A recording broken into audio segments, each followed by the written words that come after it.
K Vinayakam, K Vinayakam, K Shivachari, K Suresh,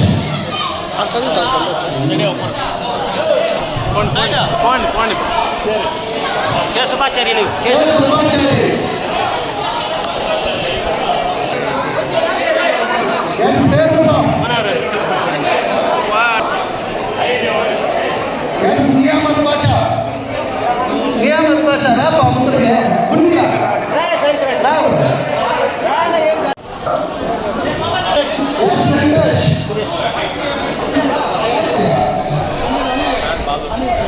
Anil Suresh, Govindamma, కుర్రోడు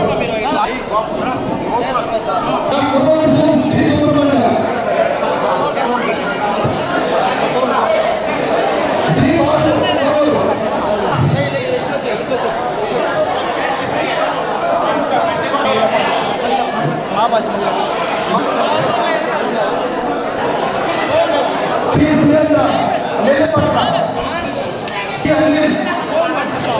ఎం Gopi, V Mohan, G Venkateswara Reddy,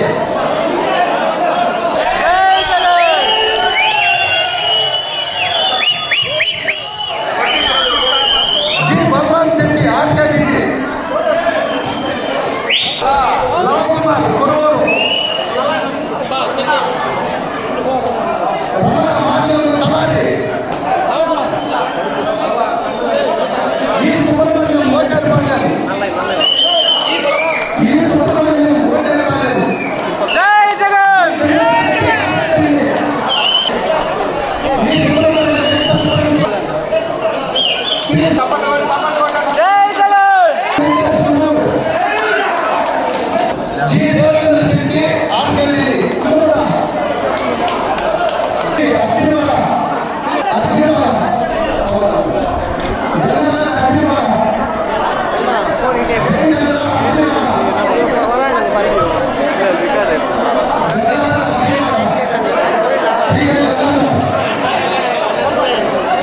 Jaganmohan Reddy ఒక్కడే పేదల కోసం, రైతుల కోసం, మహిళల కోసం పనిచేసిన సంగతి మీ అందరికీ తెలిసిందే. సంక్షేమ కార్యక్రమాలు ఎంతమంది తెలుగుదేశం పార్టీ నాయకులు ఇళ్లలో రావడం లేదు? ఒకసారి గుండె మీద చేసుకుని ఆలోచించండి. జగనన్న మంచి చేసింటేనే ఓటేయమని గట్టిగా అడుగుతున్నారు కాబట్టి మీరందరూ ఒక్కసారి ఆలోచించి జగనన్న ఫ్యామిలీ మీద ఒక్కసారి మళ్ళా 2 ఓట్లేసి, ఒకటి గౌరవనీయులు వెంకటేగౌడ్ గారు, రెండోది మన ఎంపీ గారు మళ్ళా ఎంపీగా 2 ఫ్యాన్ ఓటేసి మీరు మళ్ళా గెలిపించల్లా. ఎందుకంటే ఈ పట్టణంలోకే కార్యక్రమం రావాలన్నా, అమ్మఒడి రావాలన్నా, రైతు భరోసా రావాలన్నా, వైఎస్ఆర్ ఆసరా రావాలన్నా, వైఎస్ఆర్ చేయూత రావాలన్నా మనకు జగనన్న ముఖ్యమంత్రిగా ఉంటేనే వస్తుంది. మీరు ఒక చిన్న తేడా గమనించండి. మీ ఇళ్లలో ఓల్డ్ ఏజ్ పెన్షన్ కానీ, వికలాంగుల పెన్షన్ కానీ, విడో పెన్షన్ కానీ తీసుకునే వాళ్ళు ఒకసారి ఆలోచించండి.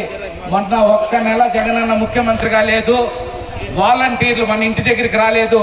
ఎంత కష్టపడిపోయినామో మీరంతా గమనించినారా? అందరూ ఆఫీసులు చుట్టూ తిరిగి మనం ఈ రోజు పెన్షన్లు తీసుకునే పరిస్థితి ఉంది. మళ్ళా అందరూ వచ్చి మన ఇంటి దగ్గరే ప్రభుత్వ కార్యక్రమాలు ఇవ్వాలంటే జగన్ అన్నే ముఖ్యమంత్రిగా ఉండాలా. జై జగన్, జై జగన్. వెంకటేగౌడ్ గారిని పోయిన సంవత్సరం 5 ఏళ్ల క్రితం పెద్ద మెజారిటీతో గెలిపించినారు. అంతకన్నా మెజారిటీతో రెండవసారి కూడా ఆయన మనం ఎమ్మెల్యేగా చేసుకోవాలి. అదేవిధంగా రెండవసారి ఎంపీగా నేను కంటెస్ట్ చేస్తున్నాను. జగన్మోహన్ రెడ్డి గారి ఆశీస్సులు, పెద్దిరెడ్డి రామచంద్రరెడ్డి గారి ఆశీస్సులతో, మీ అందరి అభిమానంతో, మీరందరూ దయతలిచి వేసే ఓట్లతో నేను మళ్ళీ రెండోసారి ఎంపీ కావాలనుకుంటున్నాను. దయచేసి మీరందరూ మమ్మల్ని ఆశీర్వదించి వెంకటేగౌడ్ గారిని, నన్ను కూడా ఈసారి గెలిపిస్తే 175కి 170 ఎమ్మెల్యేలు, 25కి 25 పార్లమెంట్ సభ్యులు మేము గెలుస్తాము. గెలిచిన తర్వాత రాష్ట్ర ముఖ్యమంత్రి జగన్మోహన్ రెడ్డి గారు మళ్ళీ అధికారం చేపడితే మనకు ఇప్పుడు వస్తున్న సంక్షేమ పథకాలన్నీ కూడా మీకు అందరికీ అలాగే వస్తాయి. కాబట్టి దయచేసి మీరందరూ ఫ్యాన్ గుర్తుపైన ఓటేసి మమ్మల్ని గెలిపిస్తారని మరీ మీరు ప్రార్థిస్తున్నారు. జై జగన్. ఈరోజు నెల్లిపట్ల గ్రామ పంచాయతీలో దాదాపు 200 కుటుంబాలు వైఎస్ఆర్ కాంగ్రెస్ పార్టీని నమ్మి, అంటే ఈ 5 సంవత్సరాల్లో జగన్మోహన్ రెడ్డి గారు చేసినటువంటి అభివృద్ధి కావచ్చు, సంక్షేమ పథకాలు కావచ్చు, వాళ్ళకు మంచి జరిగిందని ఈ రోజు స్వచ్ఛందంగా ఈ 200 కుటుంబాలు వైఎస్ఆర్ కాంగ్రెస్ పార్టీలోకి రావడం మాకందరికీ కూడా చాలా సంతోషంగా, అందరినీ కూడా స్వాగతం పలుకుతూ మీకందరికీ కూడా ఒకటే తెలియజేస్తున్నాము. మీరందరూ గమనించాల్సింది ఒకటే, మనము 2019కి ముందర కావచ్చు, మన పార్టీ అధికారం అంటే మన పార్టీ ఇక్కడ గెలిచినటువంటి వ్యక్తి అధికారస్తులకు, అంటే అధికారంలో ఉన్నటువంటి పార్టీలకు అమ్ముడుపోతే ఆనాడే మనం ప్రతిపక్షంలో ఉండి పోరాటం చేశాం. అమ్ముడు పోయిన లేదా మీరే చెప్పండి. ఆనాడు 2019 ఎన్నికల ముందు మనం ప్రతిపక్షంలో ఉన్నప్పుడు అనేక పోరాటాలు చేశాం.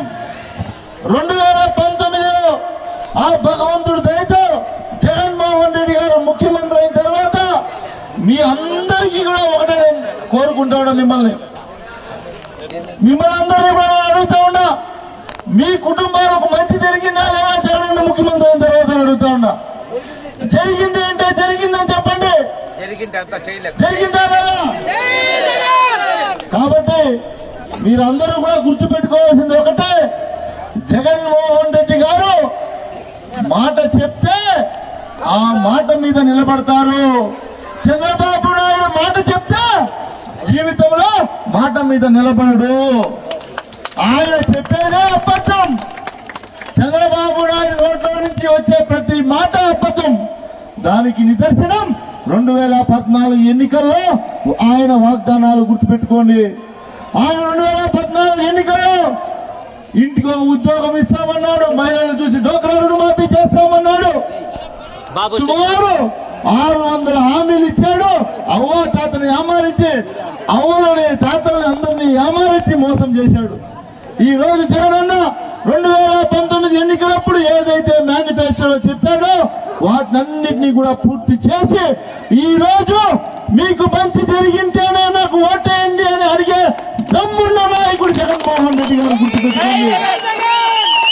ఎందుకు చెప్తున్నానంటే ఇవన్నీ ఎన్నికల సమయాల్లో ప్రలోభాలు పెట్టడం మొదలు పెట్టారు. ప్రతిపక్ష నాయకులు వాళ్ళ అధికారంలో ఉన్నప్పుడు కైగల ప్రాజెక్టు గుర్తుకు రాలేదు, వాళ్ళ అధికారంలో ఉన్నప్పుడు ఏమీ చేయలేదు, ఏమి రోడ్డు వేయలేదు. ఈ మండలంలో ఒక్క రోడ్డు అయినా వేశారని అడుగుతా ఉన్నా. మాట్లాడితే మేము తెస్తే వాళ్ళు వేయలేదని మా మీద చెప్తారు. నేను వేసినటువంటి రోడ్లు సుమారు ఒక్క బైరెడ్డిపల్లిలోనే 100 కోట్ల రూపాయలకి ఈ రోజు రోడ్లు వేసాం. గుర్తుపెట్టుకోండి, 100 కోట్లు. ఎవరు వచ్చినా నేను ఛాలెంజ్ చేస్తున్నా, బైరెడ్డిపల్లి మండలంలో 100 కోట్ల రూపాయలు ఖర్చు పెట్టి రోడ్లు వేసాం. కావాలంటే రాండి, నేను చూపిస్తానని కూడా తెలియజేస్తా ఉన్నా. వాళ్ళ అధికారంలో ఉన్నప్పుడు ఏమీ చేయలేదు. ఈ రోజు మైకెత్తుకొని నేను వస్తే కైగల ప్రాజెక్ట్ చేస్తా, ఆ ఊరికి రోడ్డు వేస్తా, ఈ ఊరికి రోడ్డు వేస్తా.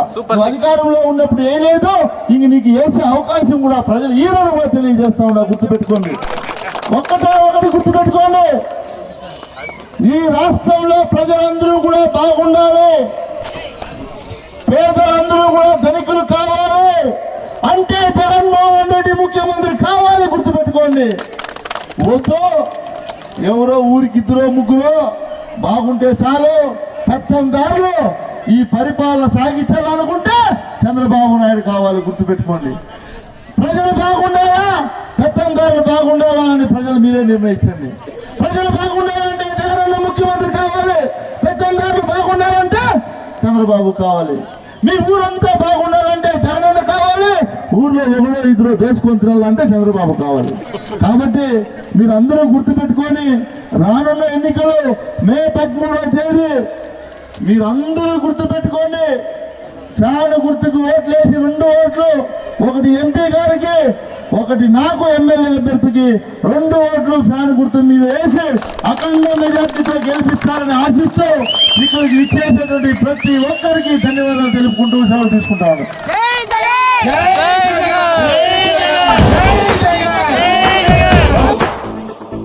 మనలో ఒక సైనికుడే మనలో ఒక సేవకుడై కదిగో జననాయకుడే కదిగో పరిశ్రామికుడై అడుగున పడి అణగాదిన నేలకు ఆశాదీపకుడై అమరుడైన మహానేత యదన ఆశయ సాధకుడై అడుగున పడి అణగాదిన నేలకు ఆశాదీపకుడై అమరుడైన మహానేత యదన ఆశయ సాధకుడై వస్తున్నాడదిగో చొరవక వస్తున్నాడదిగో వస్తున్నాడదిగో తెరవక వస్తున్నాడదిగో